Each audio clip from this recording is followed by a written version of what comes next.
Chapter 2, Students and Poverty, Building on Resources and Breaking Down Barriers.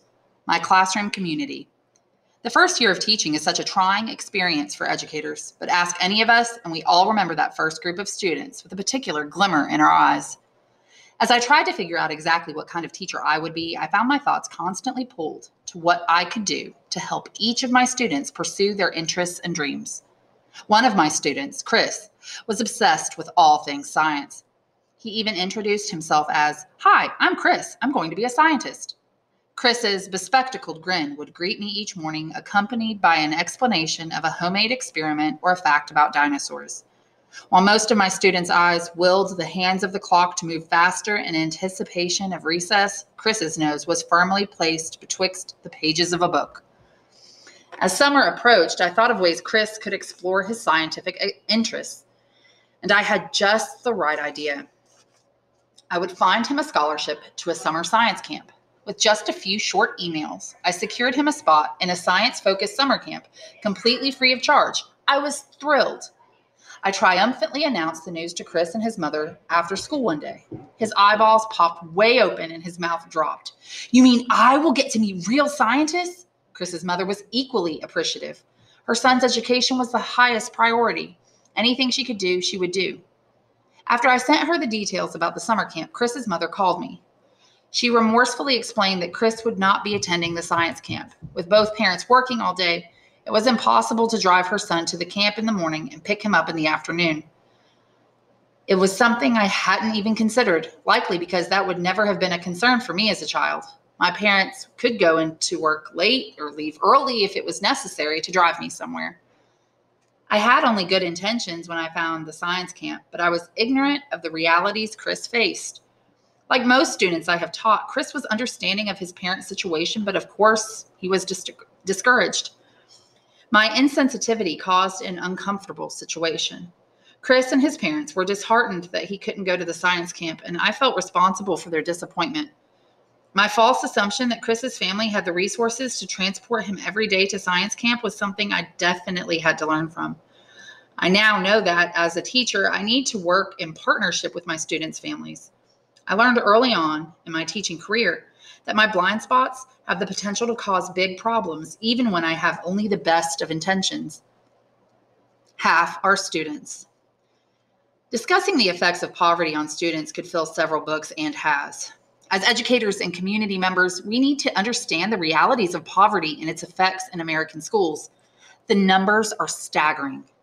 In 2011, 23,544,479 children attending public schools were living in households that met the federal requirements for the National School Lunch Program, an indicator of poverty according to the National Center for Educational Statistics. Statistics from 2013, cited by the New York Times, indicate that an even higher number, roughly 51% of all the children who walk into our public schools each morning live in poverty. With over half of our students living in poverty, it is impossible for teachers to ignore how socioeconomic issues directly impact the learning in our classrooms. Nor is it possible to absolve ourselves of the responsibility of addressing it. Poverty is a complex issue, but teachers cannot leave the work of addressing it to others, because poverty issues are learning issues. Discussions on how to support our students need to take place at every level, from the White House to the street corner, and yes, in the teacher's lounge as well. We have a responsibility as teachers to address issues of poverty in order to be truly effective educators. Part of this responsibility is to develop an understanding of the effects of poverty on our students' physical and emotional health, as well as their academic achievement. It is clear that we cannot be effective educators if we do not understand the implications that living in poverty have on a student's school experience. We cannot develop and maintain authentic, genuine relationships with our students if we do not understand how poverty is affecting their lives both inside and outside our classrooms. In my own journey to become an effective third grade teacher, it is not enough for me to have content knowledge and well-developed instructional methods. If my students are to meet every inch of their academic potential, I must understand the barriers to education that exist for them. Otherwise, I run the risk of teaching with unchecked biases. I am proud to say that I work in a school building where so many others have dedicated themselves to the same pursuit. On the most basic level, living in poverty means the basic needs of a child: love and affection, stable living conditions, proper nutrition, adequate health care, and a good learning environment are not always being met. Poverty impacts a student's ability to receive the quality education they deserve. And yet, a quality education can lift a student and an entire community out of poverty. This messy, symbiotic relationship between education and poverty is what we educators need to examine. Poverty, lunch, and the minimum wage. Among the most basic needs of a child is nutrition. We know that children who live in poverty struggle to get adequate quality food. Because of this, the federal government has stepped in to offer the most basic guarantee that children living in poverty who attend school will be fed. The decision to feed our hungry children has altered the way policymakers measure poverty and changed the way educators talk about poverty. If education is your field, you have heard the term FRL. I hear conversations with phrases like, "We are 98 FRL," and "Our school went from 60 FRL to 76 FRL last year." Educators use these coded sentences as shorthand to describe how much a particular school is impacted by poverty. FRL means free or reduced price lunch. So how did lunch become a proxy for socioeconomic status? It all stems from a federal meal assistance program called the National School Lunch Program, which addresses the clear link between poverty, food insecurity, and learning. As reported by Children's Health Watch, by kindergarten, food insecure children often are cognitively, emotionally, and physically behind their food secure peers. Sometimes we hear students who qualify for free or reduced lunch or who live in poverty referred to as low income or under-resourced or economically disadvantaged. These euphemisms serve to shield us from the reality that so many students in our country face dramatic challenges. I argue that we need to confront the brutal truth. When our government must step in and provide meals for students, it means those students are living in poverty. We can change the wording, but the reality remains the same. In 1946, a growing understanding of the relationship between nutrition and learning prompted President Harry S. Truman to create one of the largest feeding programs in the history of our country, and importantly, he housed it inside our schools. Since its creation, more than 224 billion meals have been served to children inside the walls of our schools. While educators frequently talk about free lunches, few understand the requirements. In order to qualify for free meals and milk through this program, students must live in households earning no more than 30% above the national poverty threshold. This threshold is determined by the federal government each year and does not take into account geographical differences in the cost of living. As it is the same for the entire continental United States, although curiously Alaska and Hawaii have a different higher threshold. The eligibility requirements tell us about the income of our students' families. From the 2013 to 2014 school year, this meant that a household of two, say a single parent and child, would qualify for free meals and milk if the family earned no more than $399 each week or $20,748 before deductions annually. When the child attended school, he would receive free lunches and his enrollment would count toward that school's FRL rate. Let's use an example of a single parent with one child to investigate how this works. In a standard work week, this single parent would earn an hourly wage of $9.97, which is far above our federal minimum wage of $7.25 an hour. With some exceptions, if you work for minimum wage, your children qualify for free or reduced price lunches. It could be said that the National School Lunch Program is subsidizing employers who pay the minimum wage by feeding their employees' children. As evidence by the existence of our National School Lunch Program, the federal government recognizes that students need proper nutrition to learn. But when we dig into the numbers, the program also acknowledges that minimum wage is not a sufficient wage with which to feed a child. From the private sector to local governments, there is an abundance of opinions on what the ideal minimum wage should be, but seldom is the perspective of an educator solicited or even considered. Why should teachers care about eligibility requirements for the National School Lunch Program and the minimum wage? because it matters to our students. The minimum wage is a learning issue because it is arguably not a living wage. Half of our students are living in environments with food insecurity. Our school lunch program provides some meals to hungry students, but only on school days. It is not enough to ameliorate the effects of food insecurity on our students' learning. Food insecurity is defined by the United States Department of Agriculture as consistent access to adequate food is limited by a lack of money and other resources at times during the year. Living in poverty, and therefore living without consistent access to nutrition, affects a child's academic success because, as a study published in the American Society for Nutritional Sciences concluded, food insecurity acts as a psychological or emotional stressor, affecting parent and child behavior. The rate of the minimum wage and the amount of income in our students' homes affect their ability to eat and grow, and therefore to learn. Teachers need to understand how issues like food insecurity connect to the minimum wage and impact our classrooms so that we can advocate for our students and teach them to become strong advocates for themselves. 2 Americas. Looking at how our nation's schools rank internationally tells a powerful story of how poverty affects our students' educational achievement. Administered every 3 years to 15-year-olds from member countries, the Program for International Student Assessment, or PISA, is an assessment that uses student scores to compare the world's educational systems. America's ranking is clearly a cause for national embarrassment. In the most recent data from 2012, our country ranked 17th in the world in reading and 27th in mathematics. The results of this exam tell a global story, but they also help illustrate what is really happening in our schools on a national level. When we look closely at that data, we see a story of 2 Americas. One with highly effective schools for the children of wealthy Americans, and one where schools are failing to meet the educational needs of students living in poverty.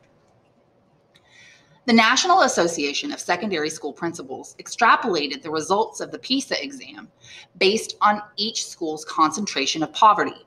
That is, what percentage of students were living in poverty. Schools that had a low rate of poverty, 10% or less, have the second to highest scores in the world.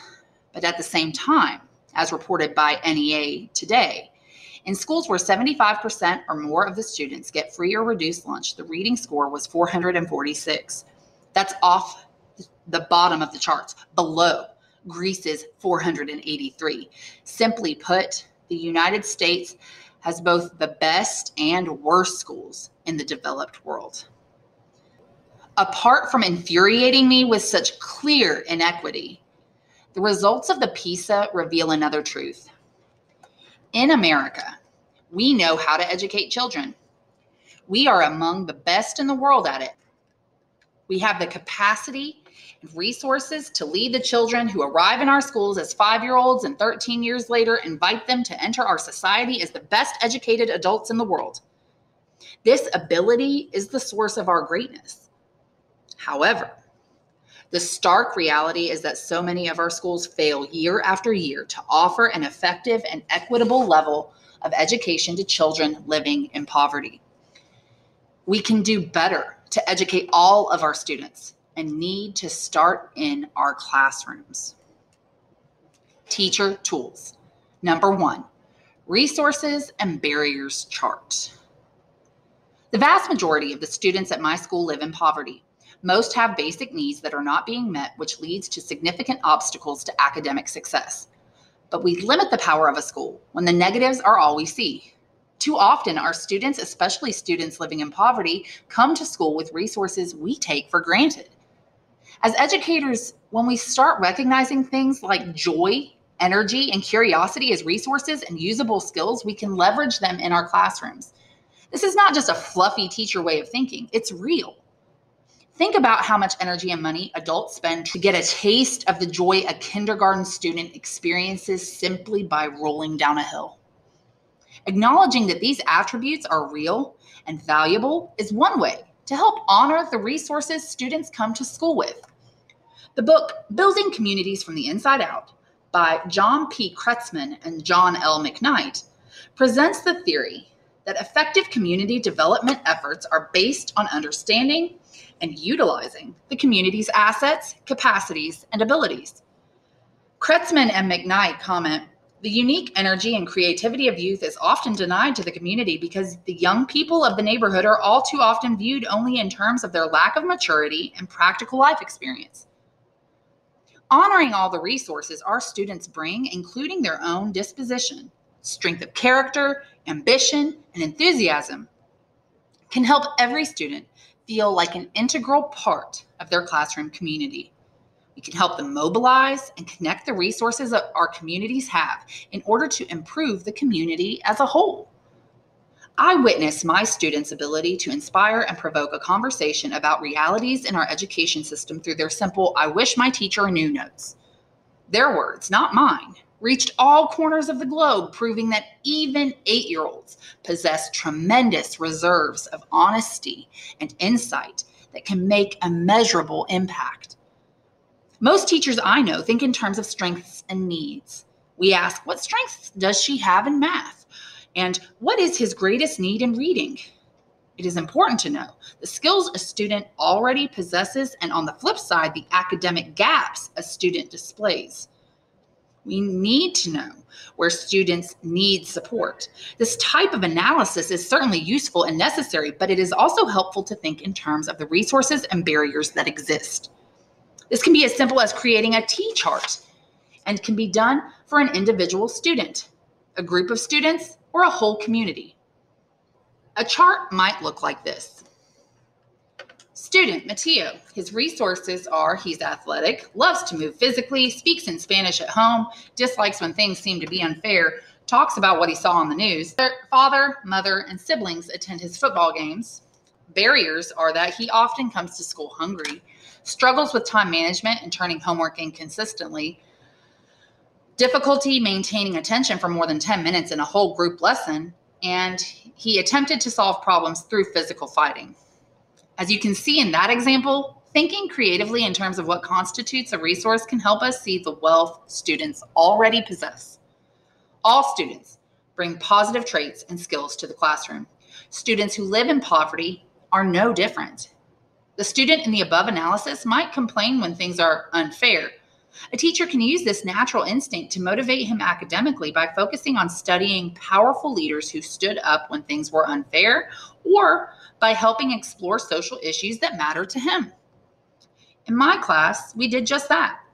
During a unit on biographies, my students realized there were no holidays that celebrated women. "That's not fair," they protested. I harnessed this feeling. Our class embarked on a research project. They chose to study Molly Brown, a local hero who survived the sinking of the Titanic and who was an early advocate for the rights of women, children, and laborers. My students wrote persuasive essays and successfully lobbied our principal to declare an official Unsinkable Molly Brown Day at our school. Instead of dismissing my students' complaints, I leveraged their intolerance of injustice a second time when I invited all the girls to eat lunch in the classroom because there were issues with gossiping that needed to be addressed. The boys called me out. "That's not fair," they accused with genuine and loud frustration. "It's not fair to treat people differently just because they are a boy or girl." One student was actually screaming at me. I could have punished him for yelling, but I ended up conceding the point and invited the boys to eat lunch in the classroom the next day. At my students' insistence, our class started both a gentleman's lunch and a ladies' lunch program. Once a month, students who turn in their homework are rewarded with the opportunity to have lunch in their classroom with members from the community who act as role models and mentors. Our girls have had lunch with accountants and computer programmers, and our boys have eaten lunch with architects and financial managers.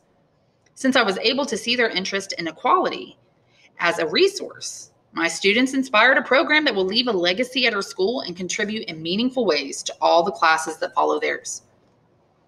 Acknowledging the resources our students come to school with is essential to empowering them to find success.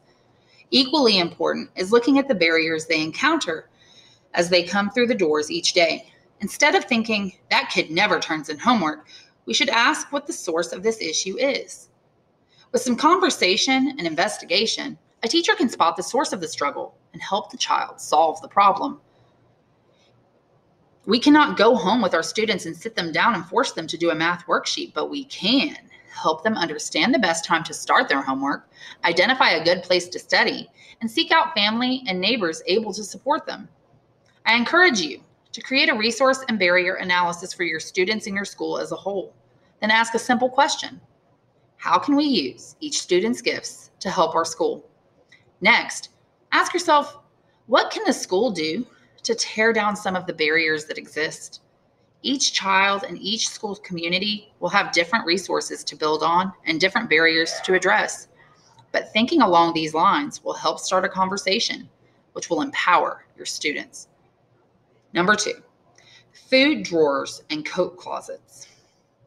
I am proud to work at a school that is proactive in addressing food insecurity as an academic issue. As part of our school's fight against hunger, a grant program has made it possible to provide our students with a real fruit snack each day. Our students come to count on this. Miss, is it time for the nectarines? Is music to my ears. Additionally, our school participates in a program called Totes of Hope. Each week, volunteers pick up canned food from the food bank of the Rockies and pack tote bags full of food to send home to 50 families who have expressed a need for food. These steps help bridge the gap for students. Even with all these procedures in place, I still have students who have immediate food needs. I have a simple solution to address this, a food drawer. In my first year, I publicly passed out granola bars when children complained of rumbling tummies or fatigue. That was until one student, Jimmy, threw it back at me and said, "I don't need this, leave me alone." I realized that he was indeed hungry, but by placing a granola bar on his desk, I had effectively announced to the class that he did not have enough food at home. This is another example of my good intentions missing the mark of meeting a student's needs. Not having access to food is never a child's fault, but it does cause real feelings of embarrassment and shame. Jimmy taught me that if I had wanted to address issues of hunger in my classroom, I needed to take a different approach. I started a food drawer. I keep it stocked with snacks I buy myself or friends and family donate. I let my students know that they can take what they need, no questions asked. My students are stealthy about it and grab food without my even noticing. This allows students to eat in class or even sneak into the bathroom and eat secretly. Sometimes they eat a granola bar at recess and say they brought it from home. Other times they take graham crackers home in their backpacks. There are many iterations of the food drawer. Some programs, such as Feeding America's Food Pantry program, complement the FRL meal programs with convenient food pantries located on-site at schools. I know one high school principal who hosted what he called the Peanut Butter Club that consisted of a few loaves of bread and jars of peanut butter and jelly that students could help themselves to when they needed it. There are millions of teachers who have stepped in and fed hungry students, a fact that makes me proud of my profession. We are truly first responders. Many teachers ensure that food is available for their students when they need it because a hungry student is not a student who can learn at his or her best. Similarly, a freezing cold child cannot play. In Colorado, it gets cold. On the coldest days, when teachers and students alike lament that a snow day was not given, some of my students come to school in inadequate clothing, wearing sandals to walk through the snow or a thin sweatshirt in bitter cold. Our school has a coat closet, or rather several cardboard boxes shoved under a table to respond to this need. We get these coats in many ways. Our local news affiliate, 7 News, sponsors a citywide coat drive every year. Other times, neighborhood churches or families donate jackets. In 2015, Complete Strangers donated 42 winter jackets to our students through a request I made on donorschoose.org. Still, I have a bigger vision for our coat closet. I would love for our school to organize a coat swap where families could bring in outgrown jackets and shoes and swap them for better fitting coats brought in by another family. I would love to see a coat store in the spirit of the Christmas store program run by Mile High Ministries here in Denver. For 23 years, the Christmas store has partnered with families in need to provide Christmas presents to kids. Referred families pick out and pay for gifts at steeply discounted prices. In this way, the school can empower the community to use its own resources to meet its own needs, and with a little help and facilitation, families can provide warm clothes for their children. In the end, our schools need to recognize that students come to us with needs that must be met for learning to occur. The needs your students display might be different from mine. Your students might need calculators to do their homework or backpacks. Adolescent girls might need access to feminine hygiene products. Some families might need help facilitating transportation to and from school. As teachers, We can find ways to fill the gaps for our students. Talking about it is certainly easier than doing it, but find out what your students need and then find ways to connect them with resources and support. When our schools take steps to meet the needs of our students in every aspect of their lives, we ensure they have the resources to learn.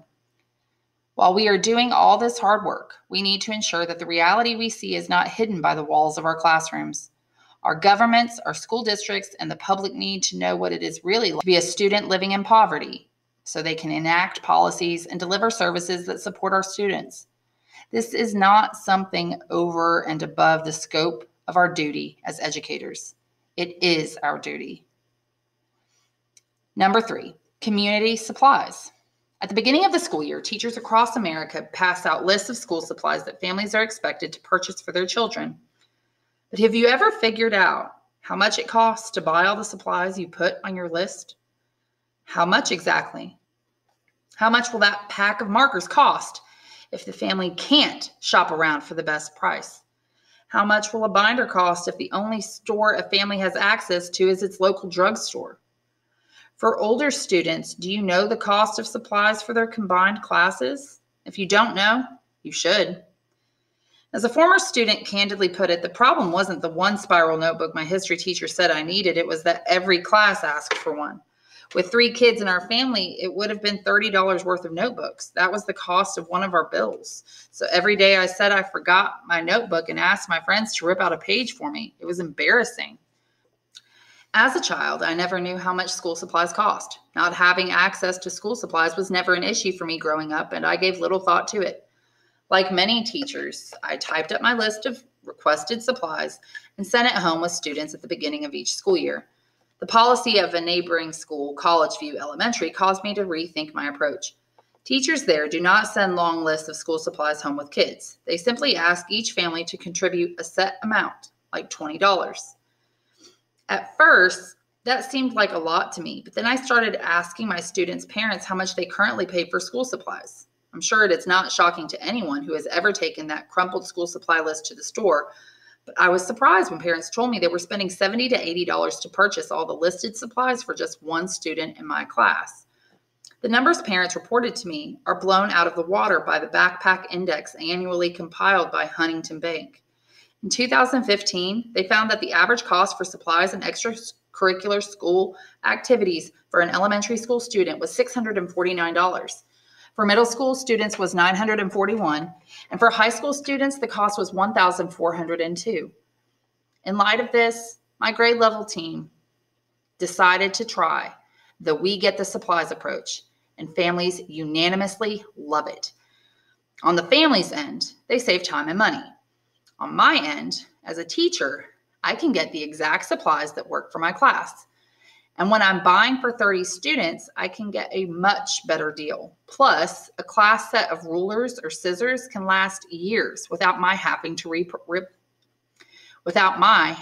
repurchase. In addition, all the supplies in my classroom are community supplies, which means we pool the pencils and crayons in one place so they are available for everyone. This helps create a sense of community and teaches students about shared resources. If one student bites the erasers off from all the pencils, and yes, this has happened, then the whole class is affected. On a more practical level, having community supplies cuts down on waste. Glue sticks go dry less often when we take care of them. Similarly, our basketball team requests a recommended donation instead of a sign-up fee. Families are also happy to contribute in non-monetary ways by washing uniforms or setting out chairs before our games. Most students turn in the recommended donation, but another remarkable thing happens. Without any solicitation, some families give over and above the recommended donation and cover the cost of students not able to contribute any funding. It is another example of the community supporting itself. The idea of community supplies may not be revolutionary, but I hope it illuminates how teachers can examine age-old school policies in order to make meaningful changes. I encourage you to try out the technique of community supplies. Small but important changes like this one, when added up, challenge the status quo and support our students. Number 4, breakfast in the classroom. Another age-old practice that is beginning to be re-examined is how we serve children food.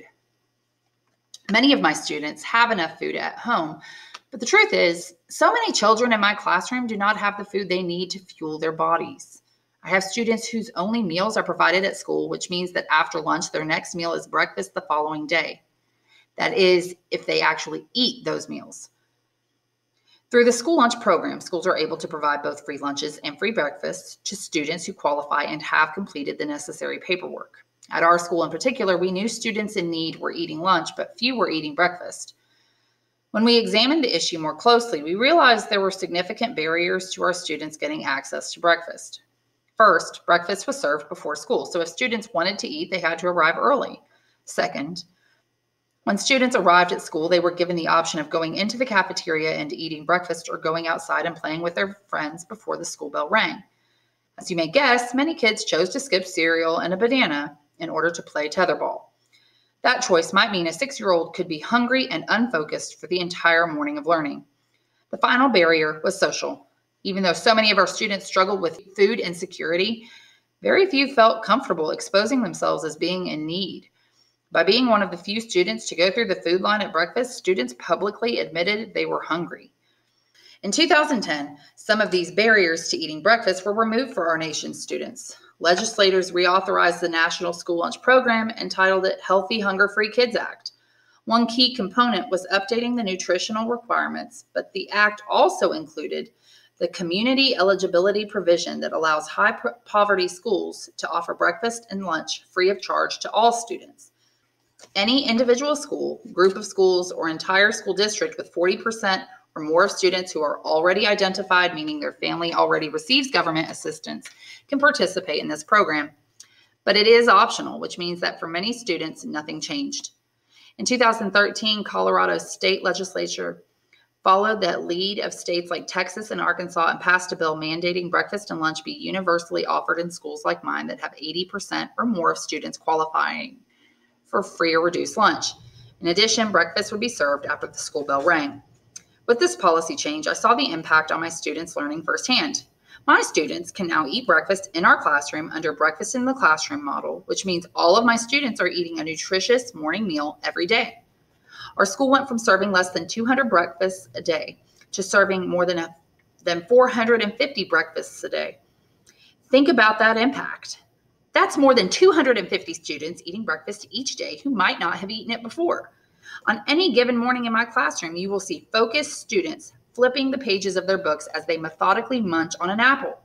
The ripple effects go beyond quieting the rumble in their bellies. I now send fewer students to the school nurse with stomach aches or headaches, which means more student learning time. Students have also learned responsibility and teamwork by setting up and cleaning up after their daily community meal. Research on the impact of breakfast in the classroom compiled by the Food Research and Action Center confirms my observations. They cite studies that found students with improved nutrient intake as a result of a program of school breakfast offered free to all students report decreases in symptoms of hunger. The impact of these programs extends even further. Students who participate in breakfast programs show greater improvements in math scores, attendance, punctuality, depression, anxiety, and hyperactivity. Most of my teacher tools focus on strategies teachers can implement in their classrooms, and I understand that rolling out a breakfast in the classroom program will take a collaborative effort by an entire school or community. But I feel so passionately about this program that I want every teacher who serves students struggling with food insecurity to advocate for it in their classrooms, especially since the community eligibility provision gives schools a real opportunity to serve students better. As schools, we are perfectly positioned to fight childhood hunger. I encourage teachers and schools to investigate the realities of food insecurity among their students and treat it as the learning problem it is. As teachers, let's use our voices to advocate for the barriers to healthful meals to be broken down and eliminated.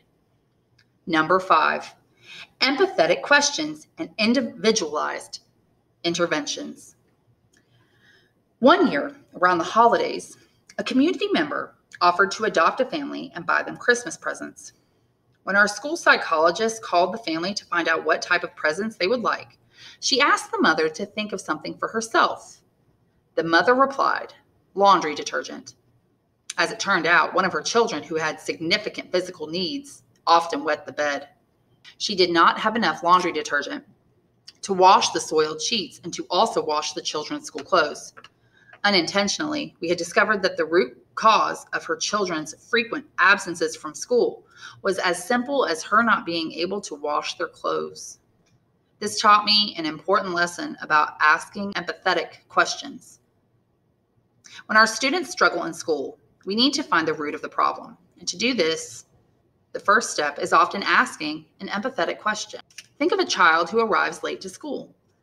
Greeting the child with disappointment, hostility, or sarcasm makes the child feel they are the problem. A true inspiration in my life as an educator is a local hero, Emily Griffith, who started an innovative school in Denver in 1908 for all who wish to learn, which still survives today. In her opportunity school, she hung a sign that read, "Enter your classes whenever you can get here. We know you try to be on time." If educators start with a "we know you try" attitude, we can work from this place to solve the problem. We must try to seek understanding and provide the necessary support instead of automatically being punitive. We teachers should work to discover the root cause of why a student is tardy. Focus on identifying what has become a barrier for the student. It could be as simple as, what makes it hard to get to school on time? This question is solution-focused instead of accusatory. There is a big difference between that and, why are you always late? If you want to know what circumstances are contributing to a problem, a good rule of thumb is to take the "you" out of the question. Asking an empathetic question often provides a wealth of information. Maybe the student does not have reliable transportation to school. As the teacher, you can help facilitate a carpool or help figure out a bus route. Perhaps the child just needs help waking up. The school might be able to provide an alarm clock, find an app that can play a loud alarm, or ask a reliable neighbor to knock on their apartment door in the morning. Maybe the child needs earplugs so they can get a restful night's sleep. You can see how asking empathetic questions can open up a world of solutions adaptable to individual needs. Poverty manifests itself in different ways. Geography, family dynamics, availability of resources, and each family's strengths can all dramatically impact a student's experiences. Even within the same community, one student's needs can be vastly different from another's. We cannot find out what supports each of our students' needs until we have the right information. Most of my students, like more than half of all children in American schools, live in poverty. Beyond lacking certain resources, this truth takes a very real emotional and physical toll. But let me be perfectly clear. There is no need to feel sorry for my students.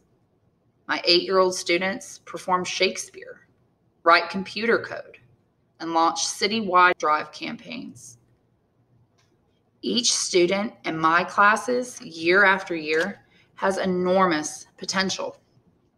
I wholeheartedly believe a day will come when I will be working for one of my students or even voting for one of them. As teachers, we need to continuously avoid the temptation to make assumptions and instead take active steps to understand our students' lives. Teachers play an important role when we educate ourselves in the realities our students face when they live in poverty. We can equip ourselves with knowledge of how poverty in American schools fits into a national context, and we can become advocates to provide the resources and support our students need. Teachers are truly on the front lines of poverty. We have a responsibility to do everything we can to ensure all our students have equal access to a quality education.